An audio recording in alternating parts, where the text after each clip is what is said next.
안녕하세요. 항상 채널 잘 보고 있는 평범한 여성 시청자입니다. 저는 얼마 전 10년을 함께 살았던 남편과 이혼했어요. 10년이라는 긴 세월 동안 참 고통스러운 나날을 보냈었는데 남편과 헤어진 요즘 이게 사람 사는 거구나 싶을 때가 많습니다. 남편과 저의 인연은 아주 오래전에 시작되었어요. 제가 남편을 처음 만났던 것이 무려 기억도 제대로 나지 않는 5살 어린 아이였을 때거든요. 저희 집은 여느 집들처럼 평범하고 화목한 가정이었습니다. 저희 부모님께서는 작은 식당을 운영하셨어요. 규모가 그리 크지는 않았지만 동네 맛집이라고 소문나 단골도 많고 항상 손님들로 붐비는 곳이었죠. 제가 태어나기 전에는 두 분 다 회사에 다니셨다고 했어요. 어머니께서는 임신을 하시면서 일을 그만두셨고 아버지께서는 제가 1살 무렵 회사를 그만두고 나와 어머니와 함께 식당을 차리셨다고 하더라고요. 이 이야기를 처음 전해 들었을 때 왜 멀쩡히 잘 다니던 회사를 때려치고 갑자기 식당을 차리셨나 궁금한 마음이었는데 아버지께서는 그저 어머니와 좀 더 시간을 오래 보내고 싶었다고 말씀하셨습니다. 전에 다니던 회사에서는 걸핏하면 야근에 주말 근무를 나가느라 가족들과 보낼 시간이 없으셨다면서요. 두 분 다 장사를 해보셨던 분들도 아니고 특출난 비법 요리가 있던 것도 아니라 처음에는 조금 버벅였지만 결국 부모님의 식당은 안정적으로 자리를 잡게 되었습니다. 정말 신기한 것은 저는 어렸을 적부터 단 한 번도 부모님께서 싸우시는 모습을 본 적이 없어요. 물론 가벼운 말다툼 정도야 하셨지만 서로 언성을 높이거나 내 탓이네, 네 탓이네 하면서 얼굴을 붉히셨던 적이 없었습니다. 자영업이라는 게 신체적으로나 정신적으로나 참 힘든 일이고 서로 부딪힐 일도 많았을 텐데 어쩜 그렇게 사이가 좋으실 수 있었는지 모르겠어요. 물론 두 분 다 불같은 성격이 아니시기도 했지만 그만큼 사이가 좋은 부부였고 아버지께서는 항상 저보다 어머니를 먼저 챙기시는 분이었어요. 그래서 저는 어렸을 적에는 다른 집 아버지들도 다 자식보다 본인의 반려자를 먼저 챙기면서 살겠거니 생각했습니다. 매사에 어머니가 먼저인 아버지께 가끔은 섭섭한 기분이 들 때도 있었지만 두 분이 금술 좋게 지내시는 모습을 보면 저도 나중에 꼭 저런 남편을 만나야지 하는 생각을 했었어요. 식탁에 생선이 올라오면 아버지께서는 항상 어머니 먼저 발라주신 뒤에 저를 챙겨주셨고 외식을 한번 하더라도 매번 저보다 어머니께 먼저 먹고 싶은 것을 물어보시고 장사를 마치고 돌아오신 밤이면 본인도 피곤하실 텐데 어머니 어깨를 안마해 주시곤 하셨어요. 우리 딸도 나중에 좋은 남편 만나서 남편한테 해달라고 해. 그런 어머니를 부러워하는 저에게 어머니께서는 항상 그런 말씀을 하셨습니다. 우리 딸도 나중에 아버지처럼 좋은 남편을 만나서 행복하게 살았으면 좋겠다면서요. 그런 부모님을 보고 자랐으니 저는 하루빨리 아버지 같은 남편을 만나 결혼하고 싶다는 생각을 했었어요. 그래서 그렇게 결혼에 맹목적으로 매달렸을지도 모르겠습니다. 결혼만 하면 안정적인 가정이 생기면 어떻게 해서든지 행복해질 거라고 믿었었거든요.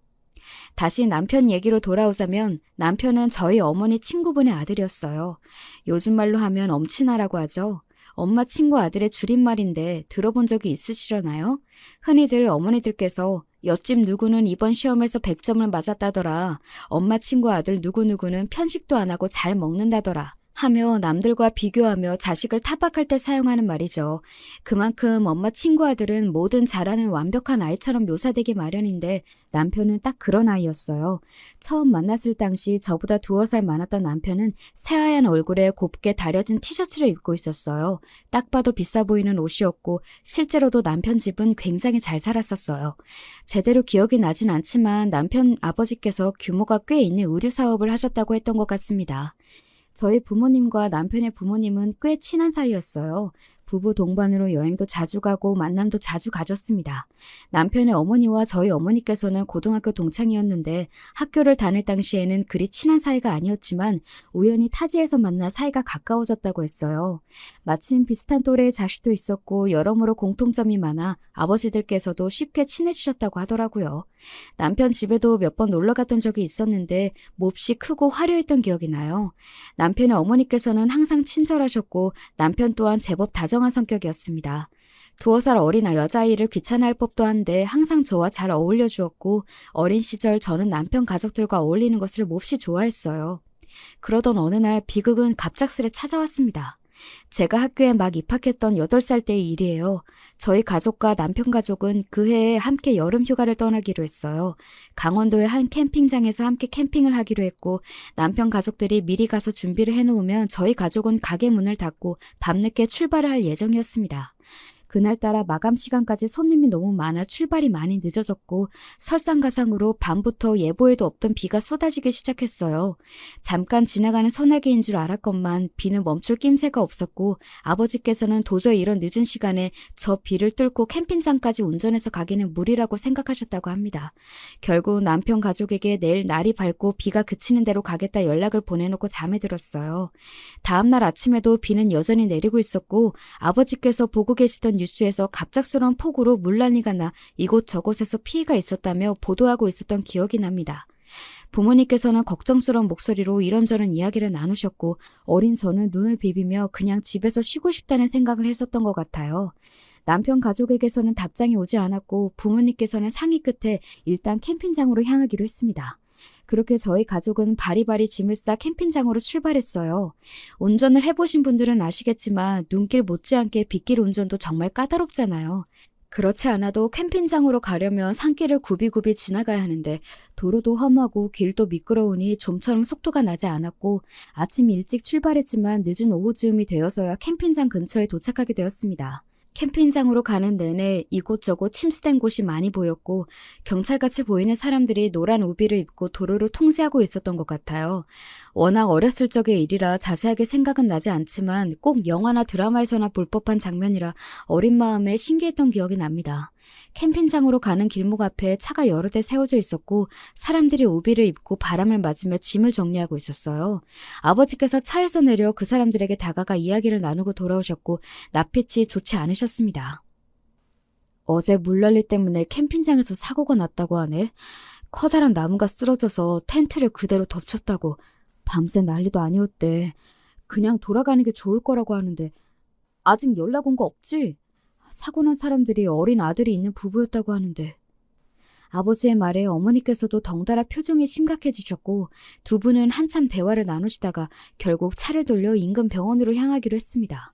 어젯밤 물난리로 커다란 나무가 쓰러져 한 텐트를 덮쳤는데 부부는 죽사하고 어린 아들은 밤 사이에 병원으로 이송이 되었다고 했어요.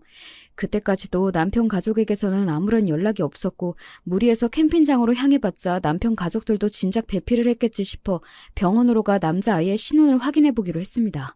그때까지만 해도 어렸던 저는 무슨 상황인지 제대로 파악이 되지 않아 마냥 해맑았던 것 같아요. 창밖의 풍경들을 보며 어머니께 저 사람들은 뭘 하고 있는 거냐, 물이 왜 이렇게 많냐, 지금 어딜 가냐 미주알고주알 이야기를 떠들었고 어머니께서는 착잡한 표정으로 대답해 주셨던 기억이 납니다. 도착한 병원에는 남편이 누워 있었어요. 설마 했는데 정말 그 사고의 당사자가 남편 가족이었던 것입니다. 어머니께서는 소식을 아시자마자 실신하셨고 저 또한 그제서야 뭔가 심각한 일이 일어났구나 하고 깨달았던 것 같아요. 오랜 시간이 지난 지금에서야 덤덤하게 얘기를 써내려갈 수 있지만 생각해보면 정말 끔찍한 사고입니다. 왜 하필이면 그 커다란 나무가 남편 가족의 텐트를 접쳤는지, 얼마나 고통 속에 돌아가셨을지. 행복한 휴가를 위해 떠난 여행길이었는데 그의 여름은 남편이나 저의 가족에게 모두 최악의 계절이 되고 말았습니다. 천만다행으로 남편은 이마에 경미한 타박상을 입은 것 외에는 크게 다친 곳이 없었습니다. 다만 정신적 충격이 컸어요. 그런 사고를 겪었으니 멀쩡한 것이 더 이상한 수준이었습니다. 어찌어찌 장례는 무사히 치렀지만 남편의 조부모님께서는 모두 일찍이 돌아가셨고 가까운 친척도 없어 몹시 곤란한 상황이었고 저희 부모님께서는 고민 끝에 남편을 거둬들이기로 하셨습니다. 저도 어렸을 적의 일이라 정확한 정황은 알지 못하지만 다들 어린 남편은 나몰라라 했으면서 남편 앞으로 남겨진 유산은 탐을냈던 모양이에요. 저희 부모님께서는 법적인 문제로 유산을 넘겨받지 못했지만 애초부터 돈이 아니라 남편 부모님에 대한 죄책감 때문에 결정하신 일이었기에 상관없다 하셨어요. 그렇게 남편은 하루아침에 저희 가족이 되었습니다. 사고 후로 남편은 성격이 많이 달라졌어요. 이전에는 웃음도 많고 밝고 활발한 성격이었는데 말수가 눈에 띄게 줄고 다른 사람들과 어울리기보다는 언제나 구석에 혼자 앉아있는 아이가 되었습니다. 제게도 친오빠처럼 다정하게 굴어줬었는데 같이 살게 된 이후로 오히려 더 쌀쌀맞아졌어요. 저뿐만 아니라 저희 부모님께도 마찬가지였고요. 부모님께서는 남편이 큰 사고를 겪어 마음의 문을 닫아버린 거라며 상처를 극복할 수 있게 우리가 도와줘야 한다 제게 말씀하셨습니다. 어렸던 저는 남편을 어떻게 도와줘야 할지 알 수 없었지만 그저 남편이 옛날처럼 돌아오기를 바랄 뿐이었어요. 남편을 향한 저의 오랜 짝사랑은 그때부터가 시작이었던 것 같습니다. 앞서 말했듯 남편은 여러모로 참 완벽한 사람이었어요. 돌아가신 남편의 부모님 두 분 모두 선한 인상의 선남 선녀였고 남편 또한 그런 부모님을 닮아 하얀 피부의 미남이었습니다. 한 해 한 해 시간이 지날수록 키도 훤칠해지고 동네 여자아이들이 남편 뒤를 졸졸 쫓아다니며 저희 집 앞에서 등교하는 남편 얼굴 한번 보겠다고 아침마다 기다릴 정도였습니다. 남편은 공부도 잘했어요. 중고등학교 내내 평범한 동네 보습학원을 다니면서도 반에서 절반 등수 안에 들까 말까한 저와는 달리 매번 전교 1, 2등은 놓치지 않았습니다. 게다가 운동, 음악, 미술 같은 예체능에도 전부 소질이 있었어요. 체육 시간에 축구하는 남편을 보겠다고 여학생들이 창문에 다닥다닥 붙어있을 정도였고 남편이 그린 그림은 교내 미술대회에서 항상 순위권 안에 들어 복도에 걸려있곤 했습니다. 그야말로 팔방미인이 따로 없었고 사춘기 소녀가 그런 완벽한 남학생을 짝사랑하는 것은 당연한 수준이었어요. 그러나 그런 남편에게 단 한 가지 단점이 있었다면 바로 성격이었습니다. 어린 시절 겪은 큰 사고 후 남편은 예전의 다정한 성격으로 돌아가질 않았어요. 저희 부모님께는 그나마 어느 정도 예의를 차리고 살갑게 굴었지만 제게는 언제나 무뚝뚝한 태도였습니다. 어렸을 때는 함께 나들이도 나가고 저와 인형놀이도 해주며 제법 잘 어울려졌었는데 시간이 지날수록 남보다 못한 사이가 되어갔어요. 저는 언제나 남편과 친해지고 싶었기에 다양하게 노력해봤지만 아무 소용이 없었습니다. 남편은 학교에서 저와 아는 체 하는 것을 꺼려하는 것 같았어요. 당시에는 남편이 저를 싫어해서 그렇다고 생각했지만 이제와 생각해보면 아무래도 저희 집에 얹혀 사는 처지라는 것이 밝혀져 소문이 날까봐 두려웠던 것이 아니었을까 싶습니다. 학교에서는 인사도 하지 않고 모른 척 집에서도 식사 시간을 제외하고는 항상 본인 방에만 박혀 있었기에 이야기를 나눌 틈이 없었고 부모님께서는 항상 가게를 돌보시느라 바쁘셨기에 가족끼리 단란한 자리를 가지며 친해질 기회도 없었어요. 그럴수록 저는 남편과 더더욱 친해지고 싶었고 나름대로 도시락도 싸주고 먼저 살갑게 말도 걸며 가까워지기 위해 여러 노력을 기울였습니다. 처음에는 쌀쌀맞게만 굴던 남편도 시간이 지날수록 경계심을 조금씩 허무는 것 같았어요. 나중에는 제가 모르는 문제를 물어보면 친절하게 알려주기도 하고 부모님이 늦게 돌아오시는 날이면 둘이서 치킨 같은 배달 음식을 시켜 나눠 먹기도 하며 제법 편안한 사이가 되었습니다. 그때까지만 해도 저는 제가 남편과 친해지고 싶은 마음이 사랑이라고 자각하지 못했어요. 그저 어렸을 적처럼 남편과 친남매처럼 다정하게 지내고 싶은 것이라 생각했죠. 남편이 대학에 들어가 첫 여자친구를 사귀었을 때 비로소야 내가 남편을 남매로서가 아니라 이성으로서 좋아했던 것이구나 하고 깨달을 수 있었습니다. 공부를 잘했던 남편은 서울에 있는 법대에 들어갔어요. 저는 딱히 공부에 소질이 없는 아이였지만 어떻게 해서든 남편과 가까이 지내고 싶었기에 고3 막바지에 죽을 둥 살 둥 공부에 서울 끄트머리 있는 대학에 합격했습니다. 남편의 대학과 제 대학은 꽤 거리가 있는 편이었지만 저는 이런저런 핑계를 만들어 자주 남편에게 놀러 갔어요. 남편은 크게 귀찮아하는 기색 없이 저를 받아주었고 저희는 점점 더 가까운 사이가 되어갔습니다. 당시에 저는 남편과 제가 나름대로 남녀 사이로 발전하고 있다 생각했는데 나중에 남편의 이야기를 들어보니 남편은 그때까지만 해도 저를 전혀 그렇게 생각하지 않았었다고 하더라고요. 남편은 대학에 들어가서도 여전히 인기가 많았고 여자친구가 계속 바뀌었어요. 그때부터 진작 바람길을 알아보고 마음을 접었어야 하는 건데 당시에는 그저 남편이 워낙에 멋있으니 주변 여자들이 남편을 가만두지 않는 것이라고만 생각했습니다. 저는 대학을 졸업하고 바로 작은 회사에 들어갔고 남편은 고시 준비를 시작했어요. 그 즈음부터 남편은 저희 부모님께 더 이상 손을 벌리고 싶지 않다며 독립을 했는데 부모님께서 구해주신 자취방을 정리하고 아주 작은 고시원으로 들어갔습니다. 저는 그런 남편에게 매일같이 밑반찬을 해서 가져다주고 주말이면 데리고 나와 비싸고 맛있는 밥도 사 먹이고 필요할 때 쓰라며 돈도 조금씩 건네주고는 했어요. 처음에는 이런 거 필요 없다고 거절하던 남편도 한 번, 두 번 받아 쓰더니 나중에는 용돈처럼 자연스레 요구하더라고요. 그때까지만 해도 사랑에 눈멀어 있던 저는 제가 이렇게라도 남편에게 도움이 된다며 남편도 저를 좋아해주지 않을까 생각했던 것 같아요. 나중에 알고 보니 그 당시 남편은 저뿐만 아니라 저처럼 밥 사주고 용돈 챙겨주는 여자가 여럿 있었습니다. 잘생긴 외모에 명문대 출신 사법고시 준비생이라니 여자가 꼬일 만한 조건이기는 했죠. 제가 너무 순진했던 거예요. 남편은 그 여자들 중 누구와도 진지한 관계가 아니었지만 내게는 너밖에 없다. 너 없으면 진짜 힘들었을 거다. 달콤한 말로 여자들을 살살 꼬드기며 본인 뒷바라지를 하게 만들었던 것입니다. 저 또한 그 여자들 중 한 명이었고 모든 사실을 알게 되었을 때 어찌나 배신감이 느껴지던지요. 공부하려면 돈이 많이 필요한 거 알고 있잖아. 걔네들은 그냥 돈줄이고 같이 있을 때 진짜 마음이 편한 건 너밖에 없어. 넌 날 오래 봐서 다 알고 있잖아. 넌 다른 애들이랑 달라. 그렇지만 저는 바보처럼 남편의 사탕 발림에 또다시 넘어가고 말았습니다. 다른 여자들은 그저 돈줄이다. 공부하느라 돈이 필요해서 어쩔 수 없이 만나고 있는 거다. 다른 여자들과는 밥만 먹고 헤어지는 사이다. 그렇지만 너는 다르다. 그 한마디에 어쩜 그렇게 기분이 좋아지던지. 다른 여자들과는 다르게 남편을 어렸을 적부터 알아왔다는 사실과 마치 정실 부인이라도 된 듯한 자아도취감에 저는 남편이 다른 여자들과 어울린다는 사실을 알면서도 바보처럼 남편의 뒷바라지를 그만두지 못했습니다. 그렇게 몇 년여간의 뒷바라지는 계속되었어요. 그러면서 남편은 수도 없이 많은 여자들과 어울렸고 저는 그 사실을 다 알면서도 눈 감아주었습니다. 결국에 남편은 내 것이니까, 남편이 진짜로 좋아하고 기댈 수 있는 사람은 나뿐이니까 하는 말도 안 되는 생각을 하면서요. 그렇게 여자들과 어울려 놀면서도 타고난 머리가 좋아서인지 남편은 결국 고시에 합격했습니다. 번듯한 변호사가 되었다니 축하할 일이면서도 한편으로는 마음이 불안해졌어요. 지금까지는 아무리 잘생기고 명문대 출신이라고 한들 한낱 고시생 신분이니 꼬이는 여자들이 저와 비슷한 급이거나 모자란 사람들이었는데 변호사가 되어버렸으니 나보다 더 잘나고 조건 좋은 여자들이 나타나지는 않을까 하는 생각이 들더라고요. 지금 와서 생각해보면 제가 남편에게 참 단단히 미쳐있긴 했구나 싶습니다. 그때는 온 세상이 남편을 중심으로 돌아가는 것 같았어요. 도대체 사랑이 뭐라고 그렇게까지 제 자신을 혹사시키고 몰아붙이면서까지 힘든 20대를 보냈는지. 이제와 후회해봤자 늦었지만 적어도 앞으로 다시는 같은 실수를 반복하지 않아야겠죠. 당시 저는 남편과 정식으로 사귀는 사이는 아니었지만 할 건 다 하는 사이였습니다.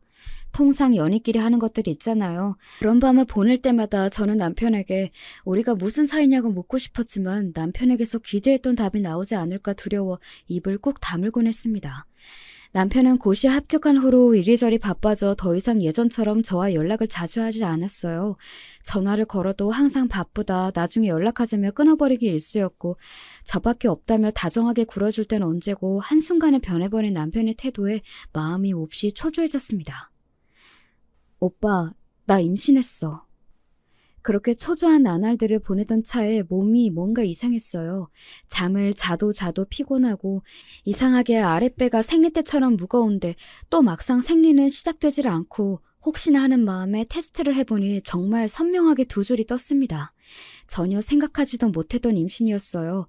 처음에는 당혹스러운 마음이 컸지만 솔직히 말해서 하늘이 내려주신 선물 같다는 생각도 들었습니다. 남편을 제 곁에 붙잡아둘 수 있는 유일한 방법처럼 느껴졌어요. 남편과 저는 원래부터가 부부가 될 운명이 아니었을까 하는 말도 안 되는 생각까지 들었습니다. 임신 소식을 전해들은 남편은 예상대로 그리 반가워하는 반응은 아니었어요. 고시에도 합격하고 이제 인생 필 일만 남았다 생각했는데 조건도 외모도 별 볼 일 없는 여자가 갑자기 임신을 해서 발목을 잡혔다 생각했던 것이겠죠. 진짜 임신한 건 맞아? 제대로 확인해봤어? 아니, 일단 나랑 병원 좀 같이 가자. 남편은 제가 거짓말을 하는 것은 아닌지 의심했습니다. 더 이상 본인을 붙잡아둘 명분이 사라지니 아이를 가졌다고 거짓말을 하는 게 아닌가 생각하는 것 같았어요. 물론 그런 남편의 태도가 상처가 되긴 했지만 저는 결백했어요. 아무리 남편을 사랑한다고 한들 있지도 않은 아이가 생겼다 거짓말로 자작극을 벌일 정도는 아니었으니까요. 그런 거짓말은 들통나는 게 시간 문제이기도 했고요. 함께 병원을 가서 제 뱃속에 정말 본인의 씨가 자라고 있다는 것을 확인한 남편은 한숨을 푹푹 내쉬었어요. 솔직히 말해서 전 그때 남편이 제게 아이를 지우라고 할까 두려웠습니다. 남편이 뭐라고 한들 절대 아이를 지울 생각은 없었지만 막상 남편 입에서 그런 얘기를 들으면 상처가 너무 클 것 같았어요. 아휴, 그래, 결혼하자.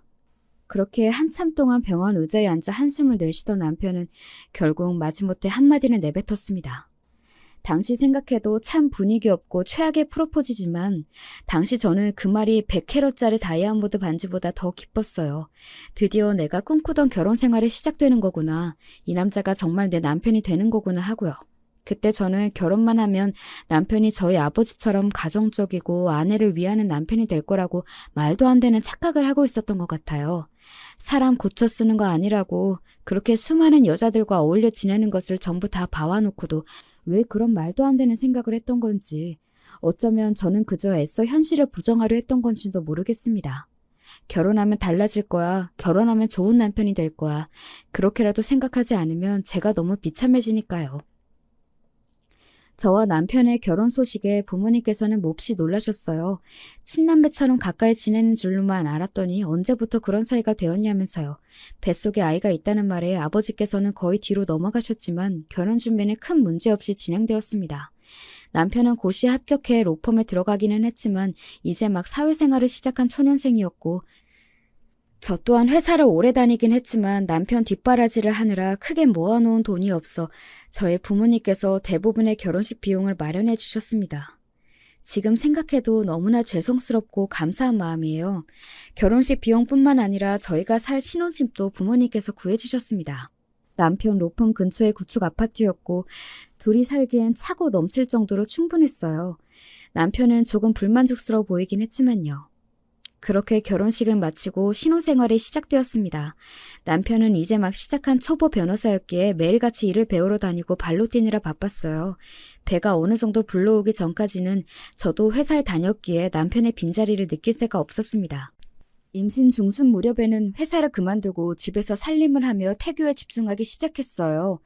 결혼 전과 큰 변화는 없었지만 그래도 남편은 어느 정도 저와 아이를 신경 써주는 것 같았습니다. 퇴근길에 먹고 싶은 게 있냐 물어봐 사오기도 하고 시간을 내서 산부인과에 같이 가주기도 하고요. 사실 뱃속에 본인 아이를 품고 있는 여자에게 당연히 해줘야 마땅한 일들이었지만 그때는 그것도 고맙게 느껴졌습니다. 그만큼 남편에게 기대가 없었던 것이겠죠. 결혼하면 달라지겠지 싶었으면서도 마음 한켠으로는 남편이 변하지 않을 것이라는 사실을 알고 있었던 것 같아요. 그때까지만 해도 남편도 정말 저와 잘 살아볼 생각이었을지도 모르겠습니다. 적어도 제 기억에는 그 당시에 남편이 불륜을 저지를 만한 틈이 없었던 것 같거든요. 로펌에서 어울리는 여자가 있었을지는 모르는 일입니다만 적어도 퇴근하면 바로 집으로 돌아오고 주말에는 저와 시간을 보내며 제법 가정적인 태도를 보였어요. 기대가 없었던 만큼 그런 남편의 모습이 배로 감동이었고 정말 행복한 가정을 이룰 수 있을 것 같다는 상상에 부풀었습니다. 뱃속 아이는 딸이었고 남편과 함께 주말마다 이리저리 쇼핑을 다니며 아이 물품을 준비했어요. 여자아이라고 꼭 분홍색 물건을 사야 하는 건 아니었지만 이상하게 손이 분홍색으로 가더라고요. 태어날 아이가 얼마나 예쁠까. 첫 딸은 아빠를 빼닮는다던데 아주 귀여운 아이가 태어나겠지. 각종 아기 물품들을 집에 준비해놓고 태어날 아이를 상상하며 하루하루를 보냈습니다. 그때가 처음이자 마지막으로 결혼하고 행복이란 걸 느꼈던 시기였던 것 같아요.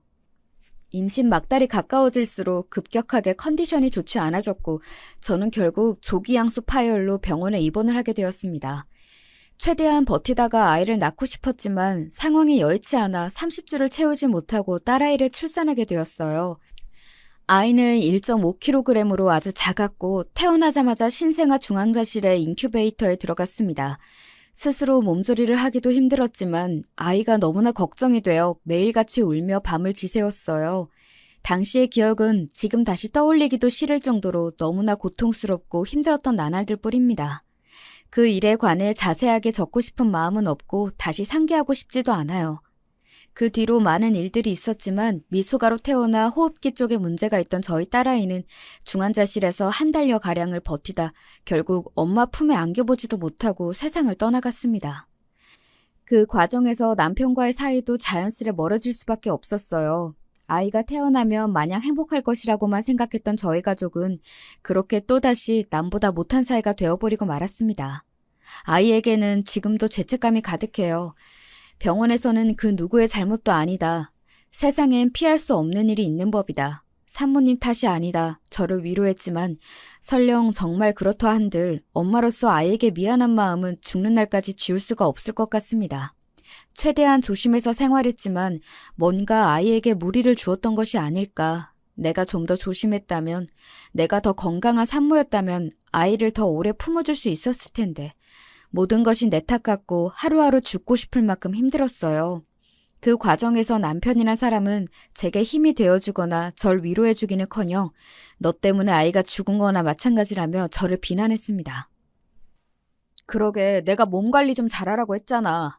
하는 거라곤 집에서 밥하고 빨래하고 누워있는 것밖에 없으면서 애 하나를 제대로 못 낳아?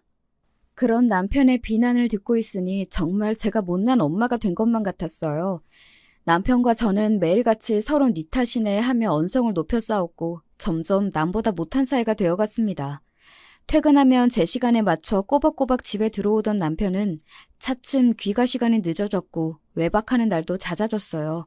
어디서 뭘 하다가 이제 집에 들어오냐 물으면 너 꼴보기가 싫어서 로펌 사람들이랑 한잔 했다느니, 좁고 낡은 아파트 집구석에 숨막혀서 친구 집에서 자고 왔다느니 매번 제 탓이었고, 그런 말다툼에 지쳐 저도 점점 남편에게 말을 걸지 않게 되었습니다. 사실 당시에 저는 정말 심한 우울증에 걸려 있었어요. 부모님도 멀리 계시고 대학생활 내내 남편 뒷공무니를 쫓아다니느라 제대로 된 친구 하나 없고, 뱃속에 품고 있던 사랑스러운 아이는 하늘로 떠나버렸고, 모든 것의 원인이 된 남편은 매일같이 저를 비난하기만 하고, 마음 기댈고 털어놓을 곳 하나 없이 만신창이가 된 몸으로 집에서 꾸역꾸역 남편 밥 차리고 셔츠를 다려놓는 제가 꼭 집안일하는 로봇이라도 된 기분이었습니다. 감정을 잃어버린 것 같았어요. 뭘 먹어도 아무 맛이 나질 않고 뭘 봐도 아무런 재미가 없고 매사에 아무런 느낌이 들지를 않았습니다. 남편은 그런 저를 보며 그 텅 빈 눈빛이 소름 끼치도록 싫다며 소리를 질렀어요. 저는 남편이 매일같이 외박하고 여자 향수 냄새를 묻히고 돌아오는데 아무렇지도 않냐며, 사람이 아니라 무슨 인형하고 사는 것 같다. 진짜 진절머리 난다. 그 상황에서마저 저를 비난했습니다. 남편의 본격적인 불륜이 시작된 것도 그 즈음인 것 같아요. 제가 모든 것을 놔버린 사람처럼 텅 빈 눈빛으로 하루 종일 공허하게 앉아있기만 하니 남편은 대놓고 여자들을 만나고 다니기 시작했습니다. 처음에는 룸사롱 같은 술집을 드나들며 술집 여자들과 어울리는 것 같았어요. 매일같이 술에 취해 집에 돌아오고 양복에서는 싸구려 향수 냄새가 났거든요. 당시 저는 이미 남편과 저의 관계는 끝이 났다고 생각했고 더 이상 남편을 붙잡아둘 명분도 의지도 없었기에 그런 남편의 행동들을 보고서도 아무런 생각이 들지 않았습니다. 그저 기계처럼 남편의 밥을 차리고 집 청소를 하고 매일 아침마다 와이셔츠를 다려내줄 뿐이었어요. 제가 아무런 반응을 보이지 않으니 남편은 조금 더 대담해졌습니다. 제가 침실에 누워있는데 거실에서 다른 여자들과 사랑을 속삭이며 통화를 한다든가 휴대폰 통화 내용, 메신지 등 저질스러운 말들을 나눈 기록들을 삭제하지 않고 오히려 저 보란 듯이 테이블 위에 올려놓고는 했어요. 남편이 여성 편력이 심하다는 사실은 결혼 전부터 너무나 잘 알고 있던 것이기에 그닥 놀랍지도 않았습니다. 오히려 이전까지 결혼하고 나면 그런 여성 편력이 사라질 것이라 굳게 믿었던 스스로가 놀라울 정도였어요. 얼마나 사랑에 눈이 멀었으면 이런 남자와 평생 행복하게 살 수 있다는 착각을 했었을까 하면서요. 그렇게 남편과 저는 같이 사는 사람 이상 이하도 아닌 관계로 지내게 되었습니다. 아이의 소식을 전해 들으신 부모님께서는 몹시 안타까워하시며 한동안 고향에 내려와 몸조리 좀 하고 편히 지내는 것이 어떻겠냐 물어보셨지만 전 거절했어요. 이런 텅 빈 인형 같은 모습을 부모님께 보여드려 걱정을 끼치고 싶지는 않았거든요. 마찬가지로 남편의 불륜 사실 또한 전혀 말씀드리지 않았습니다. 애초에 혼전 임신으로 하나부터 열까지 다 지원받아 한 결혼인데 행복하게 잘 사는 모습만 보여드리고 싶은 마음이었어요. 다행이라고 해야 할지 당연한 일이라고 해야 할지 그래도 남편은 명절이며 부모님 생신 때마다 선물을 사들고 고향에 함께 내려가기는 했습니다. 고아가 될 뻔했던 처지를 걷어주시고 길러주신 분들인데 그 정도는 당연히 해야 하는 것 아닌가 싶다가도 이 사람한테 상식적인 태도를 기대하는 것부터 말이 안 된다 싶기도 하고, 그렇게 밖으로 나돌면서 이 여자 저 여자랑 침대에서 뒹굴며 몸 함부로 굴리고 다니는 인간이 저희 부모님 앞에서는 살갑게 웃으며 좋은 사위 행세하는 것이 참 가짜게 느껴지기는 했어요. 어찌되었든 부모님께 걱정을 끼쳐드리고 싶지 않다는 점에서는 마음이 같았으니 매해 명절과 생신 때마다 사이좋은 부부 행세를 하는 것은 크게 어려운 일은 아니었습니다. 그렇게 몇 년간 아무런 애정도 신뢰도 없는 결혼 생활이 계속되었습니다. 아무리 부모님께 심려를 끼쳐드리기 싫어도 그렇지 왜 이혼도 하지 않고 그렇게 바보같이 지냈냐 물어보신다면 저도 할 말이 없어요. 저도 제가 왜 그랬는지 정확하게 설명할 수가 없거든요. 지금 와서 생각해보자면 티끌만큼 남아있던 안정적인 가정과 삶에 대한 미련 때문이었던 것 같습니다. 어찌되었든 남들이 보기에는 별 문제없는 화목한 가족처럼 보이기도 했고 남편과 이혼한다고 한들 새로운 사람을 만나 행복한 가정을 꾸릴 수 있는 것이라는 확신도 없었어요. 남편에 대한 애정은 식은 지 오래였지만 이제와 다른 사람을 사랑할 수 있을까 싶은 생각도 있었던 것 같아요. 누군가를 새로 만나 다시 시작할 자신은 없고 그렇다고 혼자가 되고 싶지는 않고 허울뿐인 울타리이긴 하지만 어찌됐든 지금은 내게 가족이라는 존재가 있기는 하니까 그런 여러 생각들이 겹쳐 제가 현실에 안주하도록 만들었던 것 같아요. 남편과 저의 사이좋은 부부 행세는 저희 아버지께서 돌아가실 때까지 계속되었습니다. 아버지께서는 오랜 지병을 앓고 계셨고 반년여간 병원에 입원해 계시다 결국 눈을 감으셨어요. 아버지께서는 눈을 감으시는 날까지 저와 어머니 걱정을 하셨습니다. 본인이 세상을 떠나시고 나면 혼자 남으실 어머니가 걱정이라며 저와 남편이 아버지를 대신해 어머니를 잘 챙겨달라 부탁하시는데 그런 아버지께 차마 사실대로 이야기를 털어놓을 수 없어 결국 돌아가시는 날까지 아무 말씀도 드리지 못했어요. 그렇게 아버지를 보내드린 후 어머니께서는 아버지와 함께 운영하시던 가게를 접고 시골로 내려가셨습니다. 아버지께서 돌아가신 뒤로 혼자 남으신 어머니가 신경 쓰여 이제라도 남편과 이혼을 하고 시골로 내려갈까 고민하기도 했었어요. 남편과 저 사이에는 아이도 없었고 사실 결혼 생활을 굳이 유지해야 할 이유랄 것도 없었으니까요. 그렇지만 그런 고민을 하던 차에 어머니께서도 갑작스레 제 곁을 떠나시게 되었습니다. 아버지께서 돌아가신 뒤로 부쩍 몸이 약해지셔서 병원을 자주 드나드신다는 건 알고 있었지만 그렇게 갑자기 눈을 감으실 줄은 정말 몰랐어요. 어머니의 장례를 치르며 참 많은 생각을 했습니다. 차라리 부모님께 모든 일들을 솔직하게 말씀드리고 돌아가시 전까지 곁에서 두 분을 모셨더라면 후회가 몰려왔지만 이제와 생각해봤자 아무 소용없는 일들이었어요. 부모님께서 돌아가신 후에도 남편과 저의 관계에는 큰 변화가 없었습니다. 더 이상 걱정을 끼쳐드릴 부모님도 없는데 왜 이혼을 안 했냐 궁금해 하시겠지만 앞서 말씀드렸듯 바람 불면 날아가 버릴 알량한 울타리라도 제게는 가족이라는 울타리가 필요했어요. 부모님께서 돌아가신 후로 그런 마음이 무의식적으로 더 커졌던 것 같아요.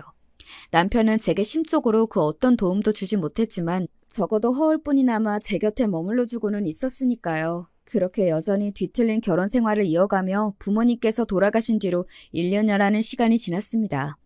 그 후로도 매일같이 여자를 바꿔가며 지내던 남편에게 어느 날부턴가 꽤 오래 만나는 여자가 생긴 것 같았습니다.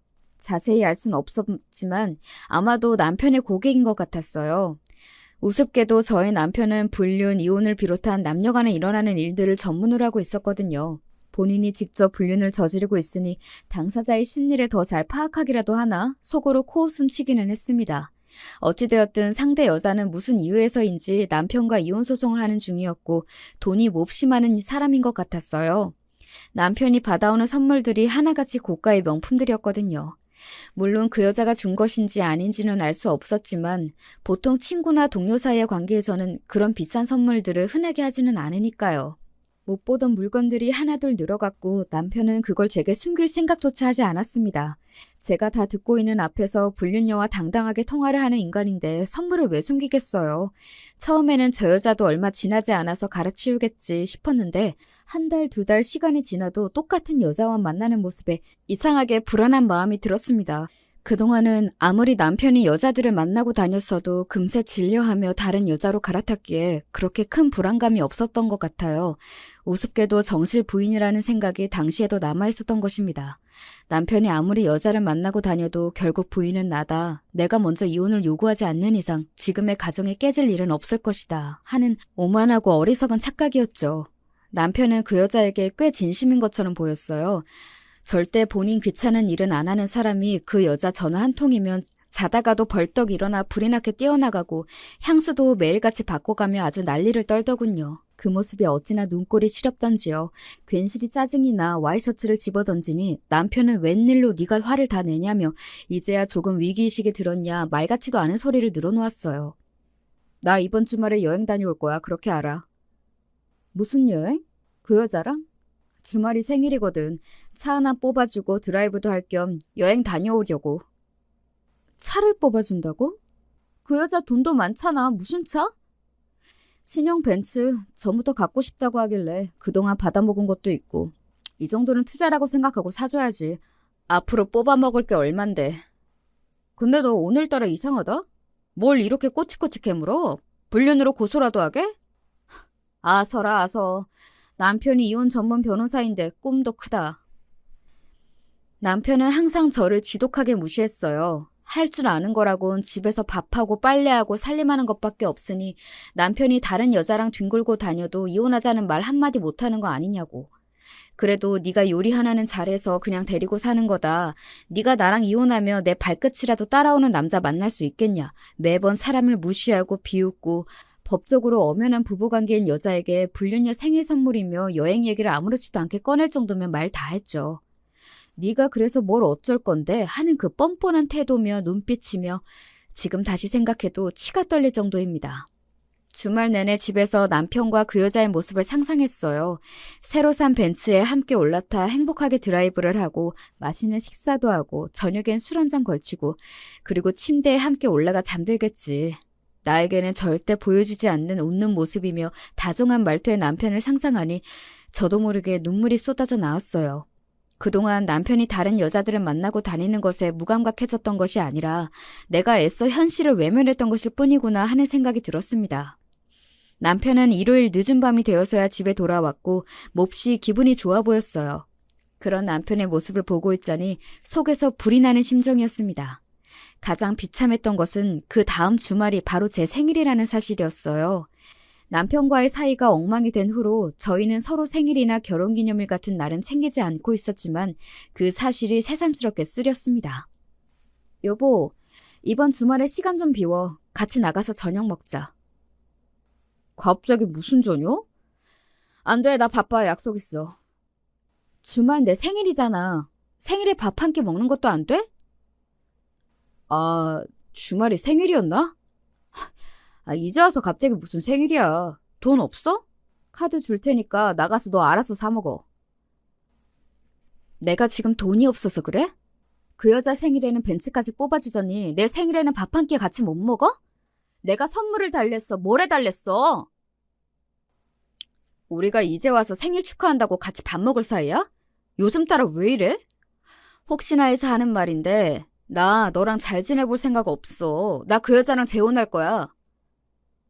뭐? 그게 무슨 말이야? 주말에 여행 가서 프로포즈 했어.